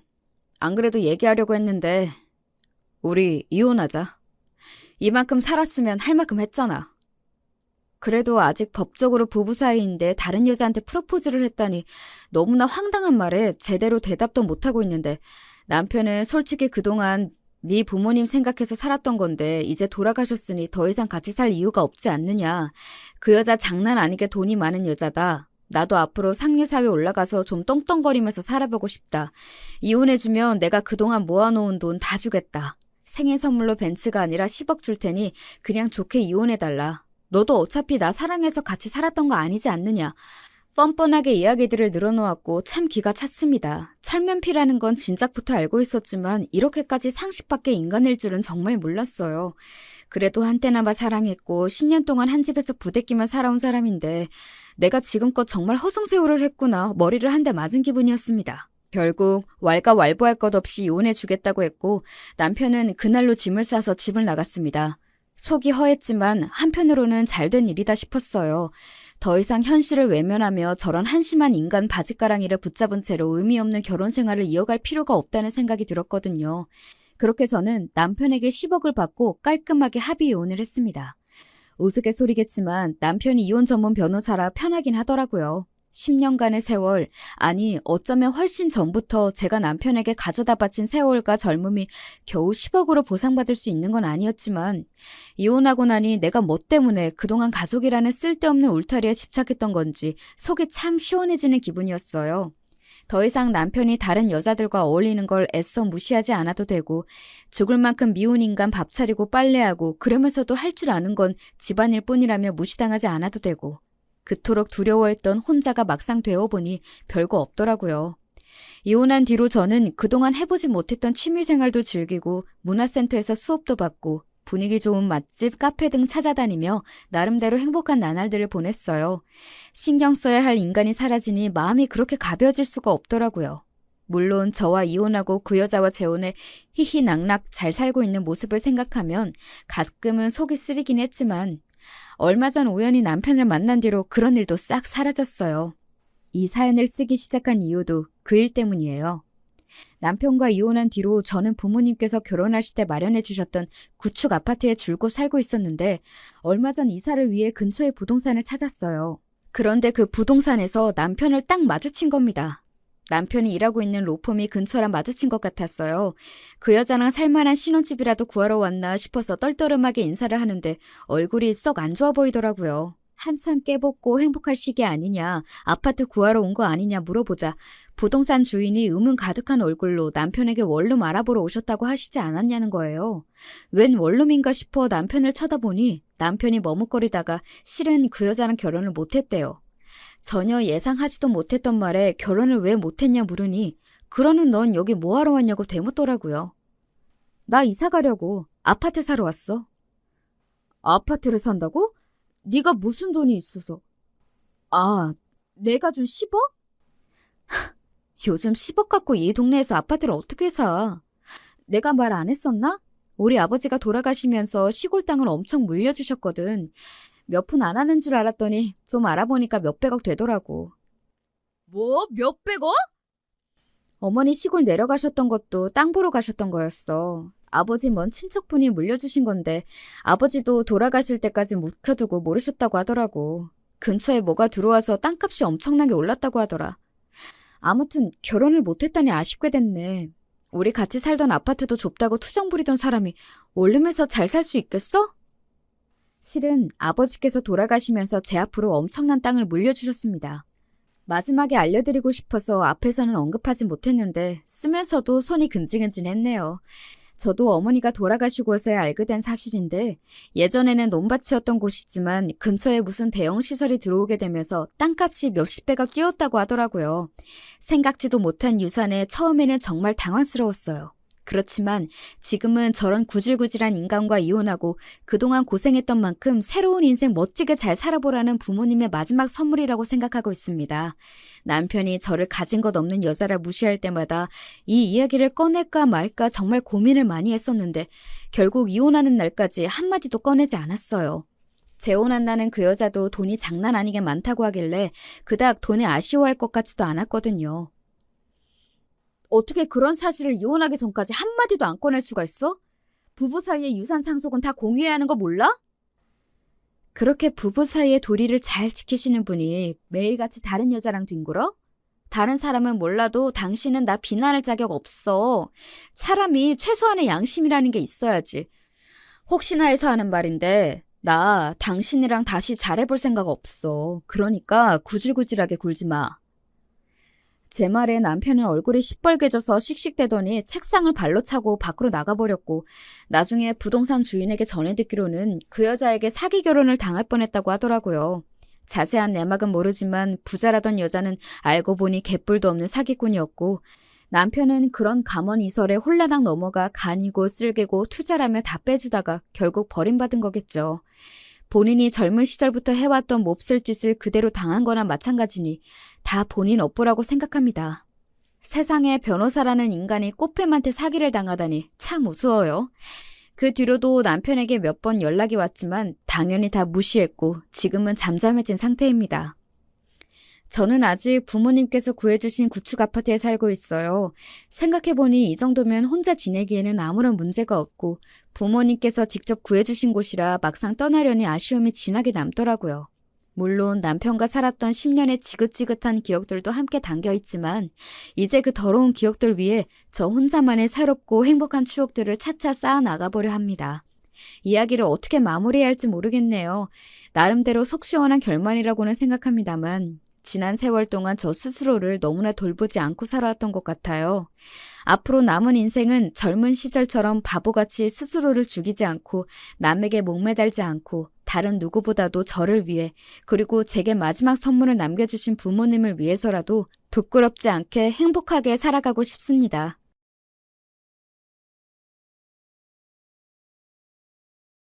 안녕하세요. 저는 서울에서 남편과 아들을 키우는 40대 여자입니다. 오늘은 우리 가족에게 얼마 전에 일어난 사연에 관해 제보하려고 해요. 개인적으로 살면서 가장 통쾌했던 사건이라 많은 사람에게 알리고 싶었습니다. 이미 주변에 얘기했더니 너무 시원하다고 하더라고요. 여러분도 제 사연을 듣고 부디 재밌는 시간 보내셨으면 좋겠습니다. 저는 충청도에 있는 한적한 시골에서 자랐어요. 원래 제가 태어난 지역은 충청도가 아니라고 하더라고요. 고아였던 엄만 보육원에서 자랐는데 그러다 성인이 되고 소개로 결혼해서 저를 낳고 키웠대요. 아무것도 없이 결혼한 엄만 제 할머니에게 심한 시집살이를 당했다고 합니다. 너무 할머니가 우리 엄마를 미워해서 엄마는 혼자 어린 저를 등에 업고 집안일도 하고 밖에서 소일거리도 받아서 일했다고 해요. 시어머니는 그런 엄마를 볼 때마다 구박하셨다고 합니다. 그래서 우리 엄마의 소원은 제가 나중에 결혼했을 때 당신처럼 시집살이를 당하지 않는 거였어요. 어찌나 할머니가 엄마를 괴롭혔던지 말만 들어도 기가 차더라고요. 그렇다고 제 아버지가 그렇게 잘난 사람도 아니었다고 합니다. 엄마는 당시에 그냥 사진만 보고 결혼한 거라 누군지도 모르고 결혼했는데 아버지는 남편으로서도 아빠로서도 엉망이었죠. 사실 기억도 잘 나지 않는 아빠는 제가 7살 때 이후로 본 적이 없습니다. 왜냐하면 아버지는 사고를 그렇게 쳐서 엄마가 저를 데리고 도망갔거든요. 희미하게 기억나는 게 하나 있는데 아버지가 집안 살림을 다 때려 부수는 거였습니다. 안 그래도 가난해서 집에 살림이 몇 개 있지도 않았는데 아버지가 그걸 다 부쉈던 기억이 나요. 직업도 없이 집에서 엄마가 밖에서 벌어온 돈으로 술을 마시곤 하셨죠. 할머니는 그 모습을 보고 우리 엄마가 내조를 못해서 그런 거라고 오히려 엄마를 구박했다고 합니다. 또 제가 성별이 딸이라 아들이 없어서 저러는 거라고 말하면서 아들을 낳으라고 강요했대요. 할머니는 제가 아들이 아니라고 저도 미워하셨어요. 아빠는 날이 갈수록 정신을 차리는 것이 아니고 오히려 더 사고를 쳤다고 합니다. 그러다 노름에 빠져서 집에 사채업자까지 찾아오자 엄만 한밤중에 예고도 없이 절 데리고 도망쳤다고 해요. 뒤도 돌아보지 않고 몰래 모은 돈을 들고 집을 나오는데 그렇게 해방감이 들었다고 합니다. 무작정 버스터미널로 가서 제일 첫 차를 탔는데 그게 바로 엄마랑 제가 살던 시골이랍니다. 어딘지도 모르고 일단 멀리 가는 곳이라고 해서 덜덜 떨며 버스에 올랐다고 엄마가 말씀해 주셨죠. 고아라서 부모님도 친척도 없던 엄만 그때부터 절 혼자 키우기 시작했습니다. 지금은 어떨지 모르겠지만 엄마가 절 혼자 키울 땐 시선이 곱지 않아 힘들었다고 해요. 많은 사람이 있는 곳이 아니라 7살 어린 딸을 데리고 혼자 사는 여자를 신기하게 여겼다고 하더라고요. 일단 돈을 벌어야 해서 엄마는 시장에 있는 국밥집에서 일하면서 저를 키웠습니다. 그 밖에도 엄만 저를 혼자 키운다고 안 해본 일이 없을 정도로 열심히 살았어요. 저도 자라면서 그런 엄마를 보고 꼭 나중에 엄마에게 효도해야겠다고 생각했습니다. 물론 혼자 아이를 키우는 우리 엄마를 도와준 마음씨 좋은 분들도 계셨어요. 엄마는 저를 단칸방에서 키우셨는데 바로 옆에 집이 하나 있었거든요. 그 집에 사는 아줌마와 아저씨가 그렇게 좋은 분들이었습니다. 형편이 어려운 건 마찬가지인데 우리 엄마가 안쓰럽다고 귤이나 고구마 같은 것도 가져다 주셨죠. 엄마가 일하느라 늦으면 아주머니가 제게 저녁을 먹이기도 하셨어요. 마침 그 집의 아들이 저랑 동갑이라 친하게 지내기도 했습니다. 소꿉친구로 자라면서 서로가 가장 친한 친구였어요. 이 소꿉친구는 성인이 되어 제 남편이 됐습니다. 워낙 어릴 때부터 붙어 다녔던 우린 시간이 흐르면서 더욱 가까워졌어요. 마음씨 좋기로 동네에서 유명했던 아줌마와 아저씨는 제 시부모님이 되었습니다. 제가 남편과 결혼한다고 하자 엄만 그렇게 안심됐다고 제게 말했어요. 내가 워낙 심한 시집살이를 당해서 지선이 너는 제발 제대로 된 시댁을 만나길 바랬거든. 근데 시부모님이 저분들이라 난 얼마나 다행인지 몰라. 엄마가 만약 죽어도 마음 편하게 죽을 수가 있겠어. 물론 우리 시댁이 여유롭게 잘 사는 형편은 전혀 아니었습니다. 엄마랑 제가 찢어지게 가난해서 상대적으로 평범하게 보였어도 시댁은 가난한 집이었어요. 당연히 결혼했다고 집이나 혼수를 할 형편은 둘 다 아니라 시댁에 들어가서 결혼 생활을 시작했습니다. 어차피 전 시댁에서 사는 것이 엄마가 사는 단칸방과 바로 옆이라 좋았죠. 우리가 결혼하자 엄마와 시어머니는 두 분이 더욱 가까운 사이가 되었습니다. 원래도 사이가 좋았는데 자매처럼 가까워지셨죠. 그리고 시댁에는 늦둥이 아가씨가 있었습니다. 저랑 남편이 23살에 결혼했는데 아가씨가 그때 겨우 5살이었어요. 너무 어린 아가씨가 귀여워서 제가 엄마처럼 돌봤습니다. 시아버지와 남편은 둘이 같이 작게 과수원을 했어요. 워낙 작아서 딱 하루 벌어 하루 먹고 사는 형편이었죠. 만약 재배가 제대로 되지 않으면 꼼짝없이 굶어야 했습니다. 그래도 우리끼리 서로 의지하고 행복하게 살았습니다. 그러다 결혼하고 약 3달 정도 흘렀을 때 제 인생에서 가장 큰 불행이 오게 됐어요. 바로 친정엄마가 교통사고를 당하셨습니다. 엄마는 어린 저를 데리고 이 지역으로 와서 안 해본 일이 없을 정도로 일하셨습니다. 어린 제가 봐도 엄마는 늘 힘들어했던 것이 기억 속에 생생할 정도예요. 주로 청소와 식당에서 일했는데 그게 얼마나 몸에 힘든지 해본 분들은 아실 거예요. 엄만 그래서 안 아픈 곳이 없을 지경이었습니다. 어깨, 허리, 무릎, 손목 등 온몸이 아프셨죠. 그런데 그런 상태에서 교통사고를 당하니 너무 큰 파장이 오더라고요. 다행히 목숨은 건졌지만 수술 후에 재활하는 것이 너무 힘들었습니다. 원래 멀쩡하던 몸도 아니었고 사고가 꽤 커서 엄만 병원에 몇 달 입원하셨어요. 가난한 형편에 보험은 당연히 없었고 병원비가 너무 많아 막막했습니다. 엄마가 그동안 모은 돈으로 급하게 수술했지만 입원하는 동안 비용이 너무 많더라고요. 그때 시댁에서 막막한 저를 많이 도와주셨습니다. 아가, 이렇게 어려울 때 서로 돕고 사는 것이 가족이야. 이거 우리가 이번에 돈 받은 건데 병원비 보태라. 더 많은 돈을 주지 못해 미안하다. 곧 그래도 또 과일 팔면 돈 생기니까 그때까지 좀만 버티자. 응? 어머니, 이거 제가 받아도 되는 거예요? 안 그래도 우리 지금 돈 없어서 밥도 제대로 못 먹잖아요. 이 은혜는 제가 절대 잊지 않을게요. 우리 엄마 도와주셔서 정말 감사해요. 아가, 울지 말고 정신 똑바로 차려야 사돈도 금방 회복하지. 그리고 우린 가족이잖아. 우리가 조금 굶어도 일단 아픈 사람이 회복하는 게 우선이야. 거절해도 우리 마음이 편치 않아. 시어머니는 힘들게 번 돈을 다 저를 주었습니다. 시댁이 그렇다고 평범한 형편도 아니었거든요. 이때 우리 엄마 때문에 시부모님은 과수원을 담보로 대출까지 받으셨죠. 너무 감사한 마음으로 이 돈을 다 병원비에 보탰습니다. 하지만 안타깝게도 엄마는 그만 퇴원하지 못하고 그대로 병원에서 돌아가셨어요. 돌아가시기 직전까지 제게 시댁을 잘 만나서 다행이라고 말씀하셨습니다. 엄마와 둘이 살면서 유독 유대감이 깊었던 저는 엄마가 죽고 심적으로 정말 많이 힘들었어요. 아버지랑은 이미 연락하지 않아서 고아나 다름없었죠. 이렇게 힘들어하던 절 시부모님과 남편이 옆에서 많이 위로해줬습니다. 만약 시댁 식구들이 없었다면 전 엄마가 없는 현실을 버티지 못했을 거예요. 남편과 시아버지가 우리 엄마의 장례도 도와주셔서 엄마를 편하게 보내드릴 수 있었습니다. 원래도 시댁을 좋아했지만 결혼하고 바로 엄마를 보내면서 시부모님을 더욱 좋아하게 됐어요. 엄마가 살던 단칸방을 팔고 조금이라도 시부모님께 드리자 오히려 그 돈을 제 비상 용돈으로 쓰라고 하셨습니다. 우리 엄마의 병원비로 대출이 많이 생겼던 것을 알던 전 가만히 집에 있을 수가 없었어요. 그래서 과수원 일도 돕고 따로 시간을 내어 시장에 가서 일해서 돈을 벌었습니다. 시부모님은 무리하지 말라고 하셨지만 조금이라도 돈을 벌어야 했어요. 그러면서 어린 아가씨의 육아도 제가 도맡아서 했습니다. 아가씨도 새언니인 저를 무척 따르는 편이라 제가 거의 전담해서 키웠죠. 유치원 학부모 상담도 제가 갈 정도였습니다. 거의 저는 그냥 아가씨를 제 딸이라고 생각했습니다. 남편하고 저는 바로 아이를 가질 생각이었는데 생각보다 임신이 쉽지 않더라고요. 안 생기는 아이 때문에 산부인과 가서 검사도 여러 번 받았습니다. 그런데 남편과 저 둘 다 문제가 딱히 없다고 하더라고요. 아직 나이도 젊고 그냥 기다리라는 말이 전부였습니다. 그래서 아이도 없어서 더욱 아가씨를 챙길 수 있었어요. 그렇게 5년의 시간이 흘렀습니다.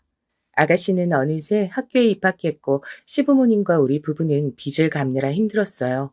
과수원이 잘 되는 편도 아니라 막막했습니다. 이런 도중 우리에게 큰 일이 생기게 됐어요. 그건 바로 누군가 버린 담뱃불로 인해 과수원과 우리 집이 홀라당 불에 타게 됐습니다. 너무 다행히 그때 아가씨도 학교에 있었고 우리 부부와 시부모님이 시장에 있던 시간이라 인명피해는 없었죠. 다친 사람은 없었지만 그 불은 초기에 잡을 수도 없었습니다. 결국 나무가 불에 타고 집도 불에 타서 도저히 복구할 수가 없었어요. 불이 꽤 큰 편이라 가구도 다 타고 말 그대로 망연자실이었습니다. 제 눈으로 보고도 믿을 수가 없었어요. 허망하고 황당해서 다 타버린 집을 보며 눈물만 흘렀습니다. 아이고, 이걸 어찌나. 그나마 있는 재산이라곤 집과 나무들이 전부였는데 이걸 어째. 이제 우린 어떻게 살아. 지금 빚도 많은데 어떡하나. 어떡해. 시어머니는 그 모습을 보고 땅을 치며 울다 실신까지 하셨어요. 현실적으로 우리를 도와줄 친척이 있지도 않았습니다. 급하게 기부를 받고 그나마 있는 돈을 다 모아서 단칸방 하나를 구해서 들어갔어요. 담배꽁초를 버린 범인은 찾았는데 노숙자라 보상을 받을 수도 없었습니다. 한순간에 재산이 없어진 우린 너무 힘들었어요. 5명이 단칸방에 다 누우면 자리도 제대로 있지 않았습니다. 그래도 이런 현실이 힘들었지만 시댁 식구들과 저는 최대한 긍정적으로 생각하려고 노력했어요. 당장 과수원을 계속할 수는 없으니 시아버지와 남편은 공장에 가서 일하기 시작했습니다. 시어머니와 저는 시장에 가서 할 수 있는 일을 알아봤어요. 일단 빨리 일해서 돈을 버는 것이 목적이었습니다. 일단 급하니까 일은 시작했는데 너무 힘들고 막막했어요. 단칸방은 여름엔 밖보다 덥고 겨울엔 밖보다 추웠습니다. 당장 먹을 것이 없어서 빵 하나로 5명이 나눠 먹기도 했어요. 남편과 시아버진 공장에서 주는 간식을 집에 가지고 와서 우릴 주곤 했습니다. 집이 불에 타서 안에 있던 현금과 가전도 모두 타서 진짜 빈털털이었어요. 전 그래도 우리 아가씨가 어디 가서 가난한 게 티나는 게 그렇게 싫더라고요. 그래서 없는 형편에 아가씨한텐 최대한 아끼지 않았습니다. 너무 배가 고픈데 쌀이 없으니까 배가 부르다고 거짓말하기도 했어요. 그래도 시부모님이나 남편이나 다 사치나 도박 같은 것엔 전혀 관심이 없어 다행이었습니다. 그러다 공장에서 일하던 시아버지가 허리를 심하게 다쳤어요. 한동안 일을 할 몸 상태가 아니었습니다. 수술하거나 그런 정도는 아니어도 움직이는 것이 불편한 상태였어요. 그래서 시아버진 단칸방에 누워 있었는데 수입이 줄어드니 더욱 힘들었죠. 남편은 제게 울면서 자기가 배라도 타서 원양 어선에서 돈을 벌겠다고 하더라고요. 최대한 가족들 앞에선 씩씩하고 긍정적으로 버티던 저도 그때쯤 무너지게 됐습니다. 당장 아가씨가 소풍 갈 때 용돈도 못 주는 형편이 너무 싫었어요. 그런데 여러분, 하늘이 무너져도 솟아날 구멍이 있다는 말 아시죠? 전 그 말을 전적으로 믿는 편이랍니다. 왜냐면 진짜 제가 직접 그 경험을 했거든요. 마침 제가 일하던 식당이 있었는데 그 사장님이 건강 문제로 다 접고 고향인 제주도로 가겠다고 하는 거예요. 그러면서 평소에 일을 잘했던 제게 인수할 생각이 없냐고 하셨습니다. 전 당장 먹고 살 돈도 없어서 인수할 돈이 없다고 했어요. 그러자 사장님이 며칠 뒤에 제게 말씀하셨습니다. 일단 그럼 제가 이어서 식당을 운영하고 나중에 돈을 달라고 하더라고요. 저는 기분이 너무 얼떨떨했어요. 아니, 세댁 형편도 내가 잘 알고 있고 또 그 집 양반들이 워낙 사람 좋잖아. 우리 식당 힘들 때 일부러 와서 팔아준 거 내가 아직 다 기억해. 너무 고마워서 그래. 공짜로 주는 거 아니고 나중에 갚으라는 거야. 부담 가지지 말고 세대기 해. 알고 봤더니 사장님이 가게가 힘들어서 문을 닫으려고 했을 때 우리 시부모님이 많이 도와주셨다고 해요. 또 일부러 친구들도 데리고 와서 먹고 그런 식으로 장사를 잘 되게 해주셨던 거예요. 얼떨결에 백반집 식당을 인수한 저는 시어머니와 남편과 셋이 마지막 기회라고 생각하고 미친 듯이 일하자고 결심했습니다. 그리고 정말 새벽 5시부터 일어나서 식당을 청소하고 재료를 손질했어요. 들어오는 손님 한 명 한 명에게 최선을 다했습니다. 일단 깔끔함과 친절함을 잡으면 반은 성공한다고 믿었죠. 그렇게 열심히 일하니까 워낙 동네에서 평판이 좋았던 시부모님 덕분에 손님들도 고정적으로 생겼고 단골도 늘기 시작했습니다. 시아버지 병원비나 아가씨 용돈 정도는 무리가 되지 않을 만큼 식당이 잘 되기 시작했어요. 입소문이 나면서 수익이 생겨 단칸방을 탈출하게 됐습니다. 새로 집을 구해서 들어간 날 5명이 끌어안고 엉엉 울었죠. 제가 결혼하고 같이 살면서 참 많은 일이 일어났더라고요. 절대 현실에 안주하지 말고 꼭 힘들었을 때 기억해서 더 노력하자고 같이 다짐했습니다. 그러다 우연한 기회로 방송까지 타게 됐습니다. 확실히 방송이 나가니까 아예 옆 동네에서도 우리 식당에 오기 시작했어요. 가게를 확장 이전하고 2호점까지 낼 정도로 바빠졌습니다. 원래 좋은 일은 연달아 오기 마련이라잖아요. 식당이 매우 바빠지면서 드디어 우리 부부에게도 아기가 찾아왔습니다. 만약 우리가 단칸방에 살 때 임신했다면 너무 힘들었을 텐데 아기도 시기를 잘 맞춰 찾아왔어요. 두근거리는 마음으로 아기를 기다렸는데 제 인생은 뭐가 이렇게 험난한 건지 모르겠더라고요. 전 그냥 아기가 생겼으니까 더 많이 일해서 돈을 최대한 저축하고 싶었습니다. 그런데 무리했던 건지 그만 바쁘게 일하다 넘어졌는데 그대로 유산하게 됐어요. 그때 슬픔은 말로 다 표현할 수가 없습니다. 그냥 모든 것이 제 탓으로 여겨졌어요. 누굴 원망할 수도 없었습니다. 시댁집이 불에 탄 것은 그래도 가해자가 있었고 원망할 대상이 있었잖아요. 그런데 아기를 잃은 것은 하나부터 10까지 제 책임이었습니다. 제가 조금만 더 조심했으면 아기를 잃지 않았을 거예요. 너무 속상해서 그때는 식당도 나가지 않고 집에서 틀어박혀 울기만 했습니다. 우울함에 빠져 아무것도 하기가 싫었어요. 아기를 잃어본 분들은 제 마음을 아실 텐데 길거리를 지나갈 수도 없었습니다. 갓난 아기가 보이면 미친 듯이 부럽고 떠난 우리 아이가 불쌍했거든요. 미친 사람처럼 신생아를 보고 엉엉 울어서 불편함을 표현하는 엄마들도 많았습니다. 그래서 일부러 사람이 지나는 거리에 나가지도 않고 혼자 침대에서 울기만 했어요. 이런 저를 침대에서 꺼내준 사람은 바로 우리 이쁜 아가씨였습니다. 언니, 제가 우리 학교 앞에 진짜 맛있는 떡볶이 집 있다고 했잖아요. 이 떡볶이가 그 떡볶이예요. 언니랑 먹으려고 3인분 포장했어요. 튀김하고 같이 먹어요. 이거 먹고 싶어서 학교 끝나자마자 달려왔어요. 아가씨는 우울해하는 저를 위해 간식도 사오고 일부러 옆에서 자기한테 있었던 일을 말해줬어요.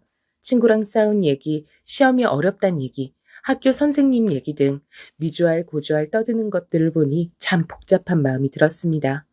제가 처음 시집 왔을 때 우리 아가씨가 겨우 5살이었거든요. 그 아기가 어느새 커서 이렇게 학교에 다니나 싶었습니다. 제가 거의 키우다시피 한 우리 아가씨는 진짜 선하고 착했어요. 갑자기 집에 불이 타서 어른들이 힘들어해도 본인은 티를 내지 않았습니다. 아직 어리니까 충분히 아가씨가 느끼는 불편함을 표현할 수 있는데 아가씨는 그러지 않았죠. 오히려 어른스럽게 본인이 씩씩하게 다니는 것을 보고 제가 오히려 많이 배웠습니다. 또 사실 아가씨와 저만 아는 비밀도 있었어요. 그건 우리 집이 불에 타서 단칸방에 살 때였습니다. 갑자기 바뀐 환경에 다들 침울해하던 때 제가 밖에서 우연히 아가씨를 봤던 적이 있어요. 그때 아가씨는 같은 학교에 다니는 남자 학생에게 놀림을 받고 있었습니다. 거지야! 야, 어디 가냐? 너희 가족 완전히 망했다며? 불에 타서 과수원도 이제 접었다고 하던데. 너 가난해서 애들이 같이 놀기 싫대. 알아? 아냐고. 저는 아가씨를 놀리는 그 남자애를 보고 화가 머리끝까지 났어요. 순간 울컥하는 마음에 당장 가서 꿀밤을 때려주고 싶었습니다. 그런데 괜히 나섰다가 아가씨가 곤란해질까봐 그러지도 못하고 혼자 지켜봤죠. 전 다른 것보다 아가씨가 상처를 많이 받을까봐 그게 너무 무서웠습니다. 근데 아가씨는 너무 태연하게 그 남자아이에게 이렇게 말했어요. 야, 우리 집이 불타서 우리가 단칸방에서 사는 게 부끄러운 거냐? 나는 하나도 안 부끄러운데? 가난이 죄야? 이렇게 불에 타서 집이 없어도 우리 가족은 행복해. 너희 엄만 아빠 때문에 집 나가지 않았냐? 누가 누구한테 뭐라는 거야? 수준 떨어져. 아가씨는 눈 하나 깜빡하지 않고 저렇게 말했습니다. 남자아이는 아가씨의 말을 듣더니 얼굴이 새빨개진 채로 아무 말도 못하더라고요. 저라면 저렇게 말을 못했을 것 같은데 아가씨의 말을 듣고 제가 대신 통쾌했답니다. 옆에 있던 학생들도 아가씨의 태도를 보고 꿀먹은 벙어리가 되었더라고요. 나중에 제가 이 얘기를 꺼냈더니 아가씨는 웃으면서 시부모님께는 말하지 말아달라고 했습니다. 그렇게 우리 둘만의 비밀이 생겼어요. 씩씩한 아가씨를 보면 괜히 흐뭇한 미소가 나오곤 했습니다. 아무튼 그래서 아가씨의 노력으로 저는 침대에서 나와 다시 식당으로 향했죠. 만약 아기가 생기지 않으면 진짜 그냥 아가씨를 제 자식이라 생각하려고 했습니다. 이미 우린 피를 나눈 자매처럼 친한 사이였어요. 밤마다 저를 위해 기도한다는 아가씨의 소원이 통했는지 다행히 아기는 또 금방 저를 찾아왔습니다. 이번엔 절대 아이를 잃기 싫었어요. 그 마음은 우리 시댁 식구들 마음이 다 같아서 시부모님과 남편이 저를 진짜 손 하나 까딱하게 하지 않았습니다. 아예 식당에 오지도 말라고 하더라고요. 아가씨도 본인은 아직 미성년자 학생이면서 집안일을 하기 시작했습니다. 제가 기가 차서 하지 말라고 해도 듣지도 않았어요. 시어머니는 임산부에게 좋다는 한약도 사주셨고 각종 영양제와 몸에 좋은 음식을 매일 해주셨습니다. 조금이라도 제가 불편함을 느낄까봐 시부모님은 오로지 저를 생각해 주셨죠. 이런 마음 덕분인지 전 입덧도 없고 심한 임신 증상도 없었습니다. 너무 건강하게 자연분만으로 아들을 낳을 수 있었어요. 아들을 낳자 시부모님과 아가씨는 저보다 더 기뻐했답니다. 너무 좋아하는 그들을 보고 저도 행복했어요. 그러면서 한편으론 우리 친정엄마가 만약 살아계셨다면 얼마나 좋아했을까 상상했습니다. 그래도 우리 엄마의 소원인 좋은 시부모님은 만났으니 하늘에서 만족스럽게 보고 있다고 생각했어요. 아기를 낳고 전 엄마가 되니 책임감이 더 늘기 시작했습니다. 그래서 식당 운영에도 박차를 가하기 시작했죠. 우리 가게에 오는 아기 손님들에게도 더 친절하게 하고 모든 손님이 좋았습니다. 단골 손님들은 제게 퍼주려고 가게를 하는 거냐고 물을 정도였어요. 다행히 시어머니와 저는 삶의 가치관이 매우 잘 통했습니다. 퍼주는 장사가 남는 장사라는 신념에 맞게 그냥 모든 손님에게 잘했어요. 다행히 그랬더니 손님들도 알고 더 찾아주셨습니다. 아기를 키우면서 시부모님의 도움도 많이 받았고 특히 아가씨의 도움을 많이 받았죠. 제가 아가씨를 키웠던 것처럼 아가씨가 우리 아들을 데리고 많이 여기저기 다녀서 너무 고마웠습니다. 그렇게 식당 운영을 하면서 돈을 꽤 벌게 됐어요. 다 같이 단칸방에서 다리도 제대로 못 펴고 자던 것이 어제 같은데 시댁 식구들은 어느덧 200억대 자산가가 됐습니다. 시부모님은 항상 제게 감사하다고 제가 은인이라고 하셨어요. 실질적으로 제가 받은 것이 훨씬 많은데도 시부모님은 늘 제가 없었으면 살기 싫었을 거라고 말씀하셨습니다. 그러다 시어머니가 몸이 많이 안 좋아지게 됐어요. 원래 식당을 운영하면 몸이 안 아픈 곳이 없다고 하잖아요. 시어머니는 늘 제일 힘든 일은 본인이 직접 하셨습니다. 직원을 뽑았는데도 직원들에게 일을 시키지 않고 항상 본인이 나서서 하셨어요. 그러니 당연히 몸이 안 좋아졌습니다. 특히 시어머니는 제게 쟁반도 못 들게 하셨어요. 절 어찌나 끔찍하게 아끼는지 단골이 보고 제게 공주님이라고 할 정도였습니다. 아무튼 건강이 안 좋아진 시어머니 이제 식당을 접고 싶다고 하더라고요. 그동안 너무 고생하기도 했고 돈도 충분히 벌었으니 저도 동의했습니다. 권리금을 비싸게 받고 넘긴 후에 시댁 식구들은 거처를 고민하기 시작했죠. 시부모님은 우리 부부에게 아이 교육을 위해서라도 서울로 가라고 하셨습니다. 돈은 이제 많으니까 걱정하지 말라고 하셨죠. 전 마침 아가씨가 이제 대학생이 되니까 같이 살고 싶더라고요. 그래서 아가씨와 서울에 가서 같이 산다고 했더니 시부모님은 제게 그러지 않아도 된다고 했습니다. 어머니, 우리 단칸방에서도 같이 잤는데 아파트에서 못 잘까요? 그리고 제가 더 불안해서 그래요. 우리 아가씨 이렇게 이쁜데 혼자 살면 불안해서 밤에 잠이 안 올 것 같아요. 나야, 그럼 너무 고맙지. 그런데 미안해서 그래. 매번 아가 너한테 받기만 하잖아. 그래도 우리 딸이 엄마인 나보다 새언니인 아가 너를 더 좋아해서 다행이야. 워낙 어릴 때부터 엄마처럼 챙겨줘서 그런가 봐. 저한테 아가씨는 그냥 시누이가 아니라 친자매 이상의 존재였어요. 그래서 우리는 그때부터 서울에 와서 같이 살게 됐습니다. 처음엔 시부모님도 같이 올라오려고 했는데 아무래도 고향이 좋다고 거절하셨죠. 그리고 서울은 복잡하니까 한적한 시골이 좋다고 하셨습니다. 다만 심심해서 고물상을 운영하기로 했어요. 워낙 두 분이 평생 일해서 가만히 못 있는 분들이거든요. 저랑 남편은 서울에 와서 카페 하나를 작게 차렸습니다. 돈을 벌 목적보단 취미에 가까운 생활이었어요. 힘들게 식당을 운영하며 돈을 모았던 것이 자랑스러웠습니다. 확실히 서울에 오니 시골과는 환경이 많이 다르더라고요. 평생 시골에 살았던 우린 한동안 복잡한 서울에 빠져 정신을 차릴 수가 없었죠. 완전하게 다른 나라에 온 기분이 들었거든요. 아가씨는 예쁜 얼굴 덕분에 항공과에 입학했습니다. 승무원이 꿈이라 꼭 입학하고 싶어 했는데 아주 다행히 합격했어요. 키도 크고 외모가 뛰어나서 승무원에 딱 맞는 사람이었습니다. 아가씨는 학교 생활도 열심히 하더니 다행히 졸업하고 바로 승무원이 됐습니다. 그때까지 다행히 시댁에 별일이 없었고 오히려 하는 일마다 잘 되어서 우리끼리 그동안 고생했던 걸 보상받는 기분이라 좋다 그랬습니다. 제가 살던 아파트가 마침 공항과 가까워서 아가씨는 계속 우리 집에서 살았습니다. 주위에서 신우랑 같이 살면 불편하지 않냐고 하던데 전혀 불편하지 않았어요.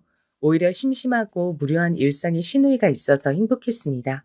시누이를 따라 해외도 다니고 우린 친자매보다 가까운 사이였죠. 그런데 신우가 일을 시작하고 사건이 하나씩 터지게 됐습니다.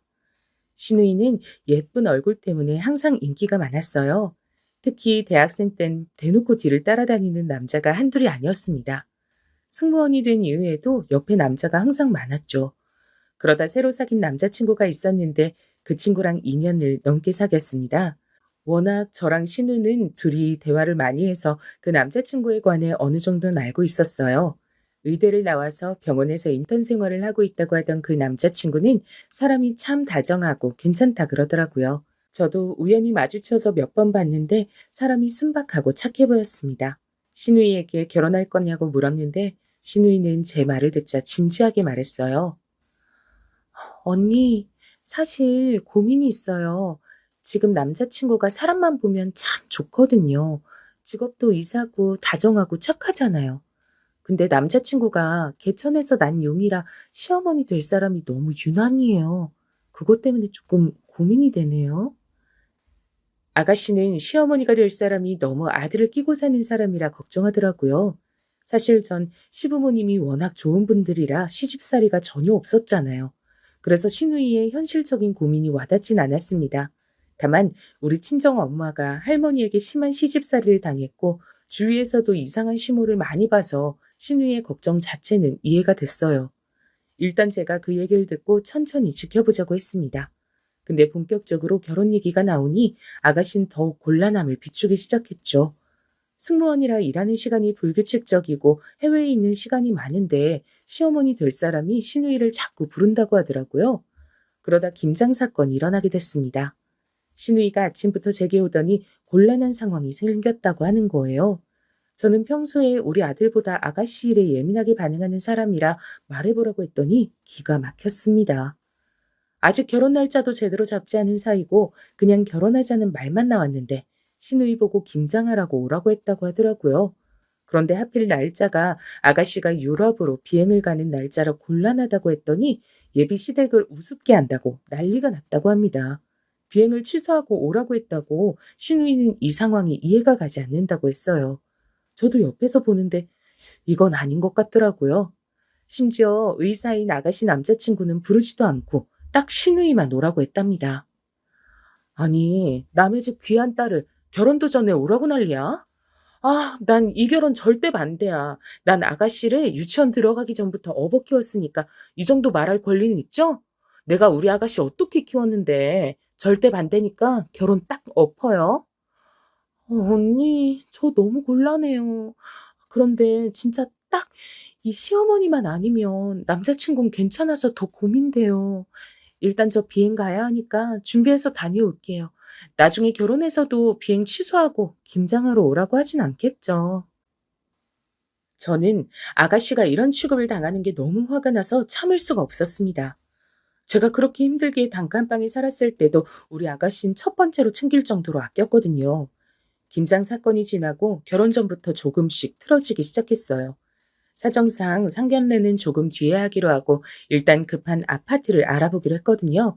시부모님은 연세도 있고 무엇보다 지방에 있어서 제가 아가씨의 엄마처럼 챙기기 시작했습니다. 그러다 아파트 문제로 사돈을 미리 뵀던 적이 있어요. 저는 이날의 기억이 아직도 생생합니다. 그날은 예식장을 고르는 문제로 저랑 시어머니 그리고 시누이가 셋이 보기로 한 날이었어요. 원래 신랑과 신부가 고른다고 하던데 의사라서 바쁘니까 어쩌다 보니 셋이 보게 됐습니다. 저는 마침 김장 사건 이후로 시누이의 시어머니 얼굴이 너무 궁금해서 자진해서 가겠다고 했어요. 그리고 사돈 얼굴을 딱 봤는데 정말 저는 누가 보면 대통령을 낳은 사람인 줄 알았습니다.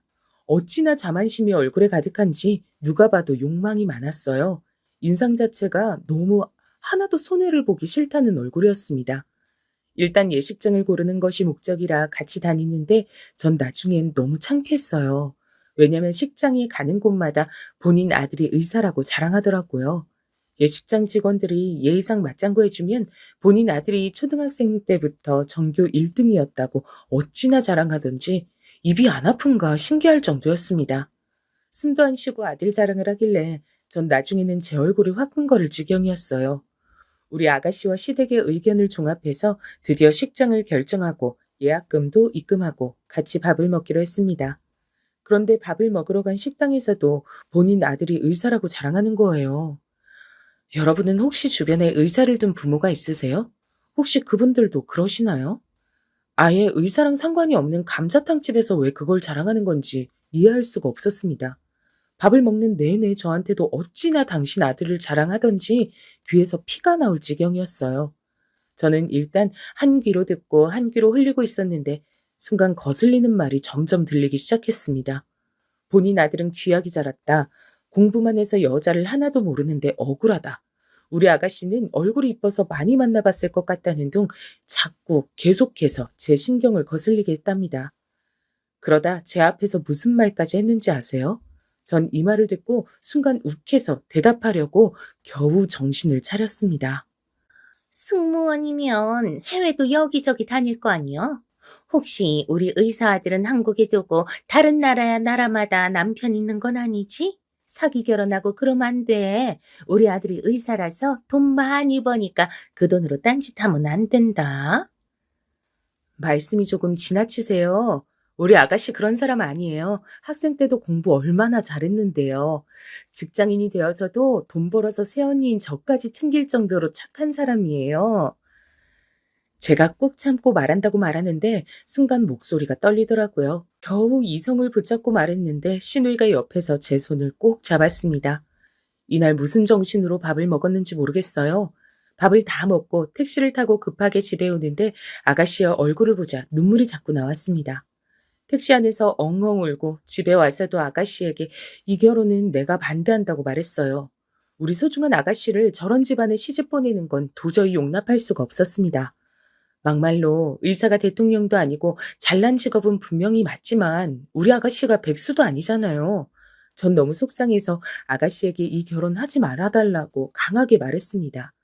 그날 식장 계약을 마쳤지만 저는 그냥 다 얻고 싶었어요. 만약 우리 시부모님이 알면 얼마나 속상해할까 생각하니 그냥 애초에 저런 집하고는 1초도 더 엮이고 싶지 않았습니다. 제가 울면서 말하자 아가씨도 결국 눈물을 보였어요.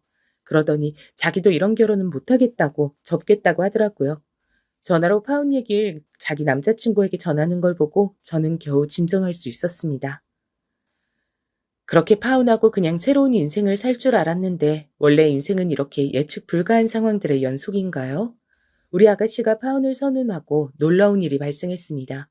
바로 그 남자친구가 아가씨와 못 헤어진다고 우리 집에 찾아오기 시작했어요. 그때가 하필 아가씨가 일하러 비행하고 있을 때라 집에 없어서 남편과 제가 그 남자친구와 대화했습니다. 전 거기서 당당하게 우리 아가씨도 곱게 자라서 이렇게 무시하는 집에 시집 못 보낸다고 말했어요. 본인이 그 집에서 소중한 만큼 우리 아가씨도 집에서 보석 같은 존재라고 말했죠. 그랬더니 그 남자친구가 갑자기 무릎을 꿇더라고요. 너무 놀라서 뭐 하는 거냐고 해도 본인이 무조건 잘못했다고 빌기 시작했습니다. 저랑 남편이 강제로 일으키려 해도 힘이 얼마나 센지 꿈쩍도 하지 않았어요.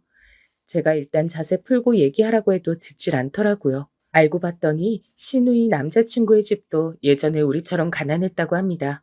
찢어지게 가난해서 시어머니 될 사람은 남의 집에서 파출부 생활도 하고 그랬대요.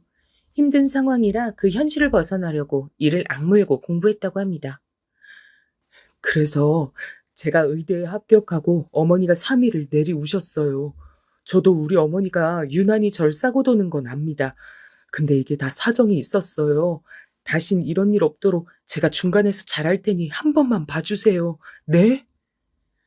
전 그전까진 저런 집에 우리 아가씨를 절대 못 보내겠다고 완강했는데 사정을 듣고 나니 안쓰러운 마음이 생겼습니다. 무엇보다 어린 시절 얘기를 들으니 우리가 힘들었던 시절이 생각났어요. 원래 죽도록 미웠는데 사정을 들으니 조금씩 마음이 풀리더라고요. 그래도 우리 아가씨의 의사가 제일 중요하니까 일단 알겠다고 하고 되돌려 보냈습니다. 아가씨가 비행해서 돌아오자 있었던 일을 말했어요. 아가씨는 생각해보겠다고 제게 말했습니다. 그 뒤로 남자친구는 우리 집에 한우도 보내고 비싼 과일이나 홍삼을 들고 자주 찾아왔어요. 일하느라 바쁠 텐데 어떻게든 시간을 내서 아가씨를 데리러 공항에 가고 우리 집에 와서 식구들 외식도 많이 시켜줬습니다. 지극정성으로 대하는 모습을 보니 저도 사람이라 점점 마음이 열리더라고요. 무엇보다 본인이 자기 엄마가 유난이란 걸 인지하고 있어서 그나마 다행이었습니다. 이런 정성을 보고 아가씨도 점점 마음이 풀리는 게 보였어요. 그래서 슬슬 다시 결혼 얘기가 나오게 됐습니다. 아가씨가 제게 결혼해도 되냐고 묻길래 전 무엇보다도 아가씨 본인의 입장이 제일 중요하다고 그랬죠. 그러자 아가씨는 마지막으로 기회를 주고 싶다고 하더라고요. 저도 그거엔 동의했기 때문에 일단 다시 결혼 준비를 재개했습니다. 남자친구가 중간에서 말을 잘했는지 예전처럼 김장하러 오라거나 명절에 부르거나 그런 것은 없었어요. 신우에게 전화를 강요하거나 자주 찾아오는 것을 원하는 것도 없었습니다. 예전엔 신우가 해외에 갔다가 작은 선물을 사오면 더 큰 걸 바라는 눈치였는데 이젠 그런 것도 없다고 하더라고요. 일단 남편이 중간에서 역할을 잘하면 되니까 전 그 모습을 보고 결혼해도 되겠다고 생각했습니다. 시부모님을 보러 가서도 아가씨 남자친구가 괜찮은 사람이라고 알리기 시작했죠. 그러다 상견례 날짜가 잡혔습니다. 우리 시부모님이 두 분 다 시골에 계시니까 상견례 자리에서 처음 사돈끼리 보는 자리였어요. 아가씨 남자친구도 처음으로 보는 날이었죠. 제가 괜히 긴장이 돼서 시부모님을 하루 전에 우리 집으로 모셨습니다. 식구들이 아침부터 분주하게 준비해서 상견례 자리로 향했어요. 시부모님보다 오히려 제가 더 긴장된 상태로 차에 타서 이동했습니다. 저도 파혼하게 된 날 이후로 사돈을 처음 보는 자리였거든요. 그날 좋지 않게 마무리가 돼서 찝찝한 마음이 있었습니다. 그래서 일부러 제가 나서서 떡 케이크도 준비하고 최대한 말을 예쁘게 하려고 준비했어요. 강남에 있는 고급 한정 식당을 예약하고 10분 전에 도착한 우린 아직 오지도 않은 사돈댁을 기다렸습니다. 그런데 약속한 시각이 되어서도 예비 사돈들은 오지 않더라고요. 분명히 장소도 사전에 알려줬고 일부러 사돈댁과 가까운 위치로 잡았는데 이상했죠. 거리가 먼 거리도 아니었고 예비 사돈의 집에서 겨우 15분이 걸리는 위치였거든요. 아무리 늦어도 이렇게 늦을 순 없었습니다. 게다가 우리 시부모님은 무려 지방에서 미리 올라온 거잖아요. 아가씨가 당황해서 전화로 물어보니 남자친구가 헐레벌떡 안으로 들어왔습니다. 아가씨 시부모님이 차가 막혀 늦는다고 하더라고요. 저는 순간 기분이 조금 상했지만 애써 괜찮다고 말하고 기다렸어요. 우리 시부모님들은 워낙 좋은 분들이라 괜찮으니 천천히 오라고 하셨습니다. 그런데 30분이 지나도 안 오는 거예요. 슬슬 저는 기분이 나빴고 아가씨 표정도 안 좋아졌어요. 음식이 이미 나왔는데 먹지도 못하고 기다리는 기분이 썩 좋지 않더라고요. 마침내 40분이 지나자 예비 사돈이 들어왔는데 늦게 왔으면서 어찌나 천천히 느긋하게 걷는지 너무 얄미웠죠. 심지어 늦어서 죄송하다는 말도 하지 않더라고요. 예비 사돈을 보고 우리 시어머니가 오시느라 고생하셨다고 하니까 그냥 별거 아니라고 답했습니다. 그 모습을 보고 전 그 자리에서 박차고 일어나고 싶었어요. 역시 사람은 바뀌지 않는 건가 싶었습니다. 아가씨가 제 눈치를 보는 게 느껴져서 일단 꾹 참고 저도 웃는 얼굴로 대했어요. 그렇게 상견례가 시작됐는데 자리가 너무 불편했습니다.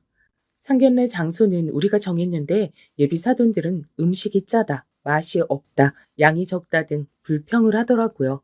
아무리 미식가여도 상견례 자리에선 그냥 대충 먹는 게 맞지 않을까요?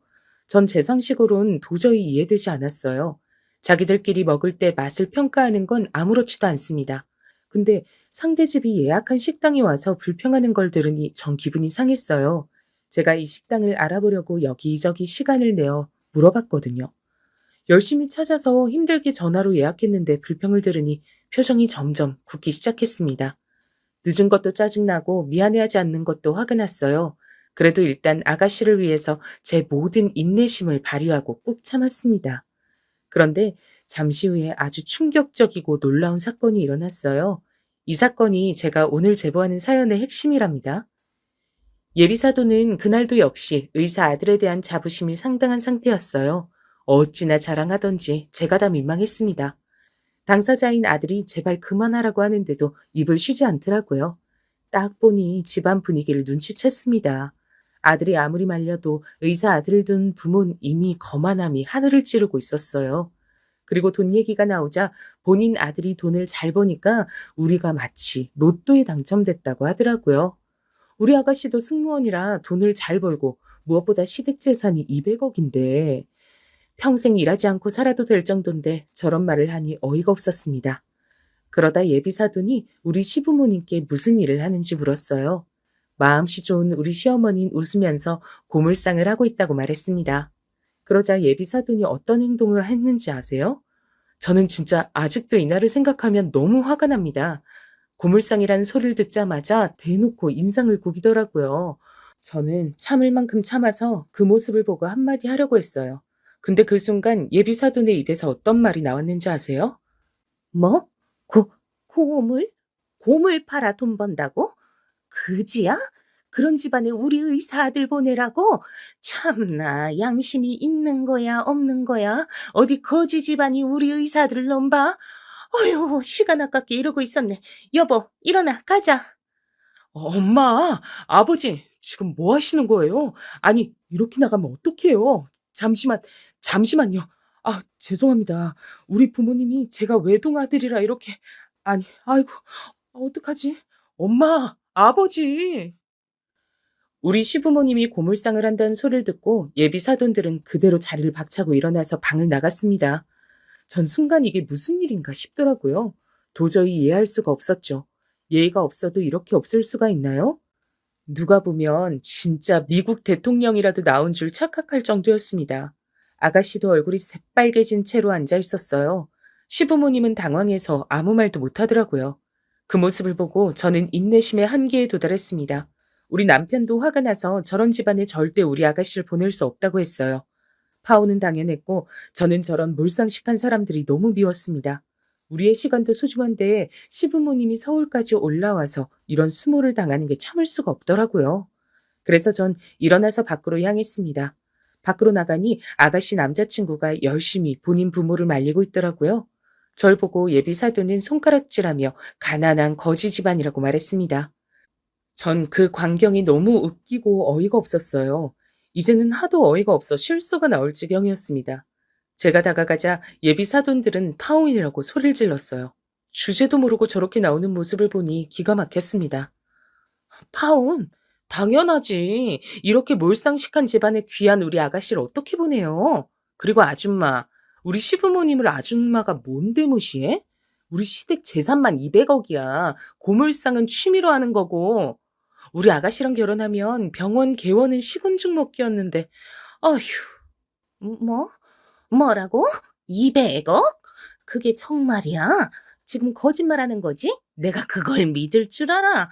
고물상하는 집에 우리 의사 아들을 어떻게 보내? 양심이 있어? 제가 우리 시댁의 비밀을 말하자 예비 사돈들은 얼굴이 하얗게 질렸습니다. 그러면서 괜히 제게 거짓말하는 거라고 하더라고요. 그러자 절 뒤따라 나온 남편이 예비 사돈들에게 말했습니다. 그렇게 궁금하면 직접 지방에 내려와서 보라고 했어요. 그리고 바로 그 자리에서 핸드폰으로 은행 어플을 접속해서 재산을 보여줬습니다. 우리 남편이 이렇게 화가 난 모습은 저도 처음이었죠. 대놓고 잔액을 보여주니까 예비 사돈은 그 금액을 보고 순식간에 꿀먹은 벙어리가 됐습니다.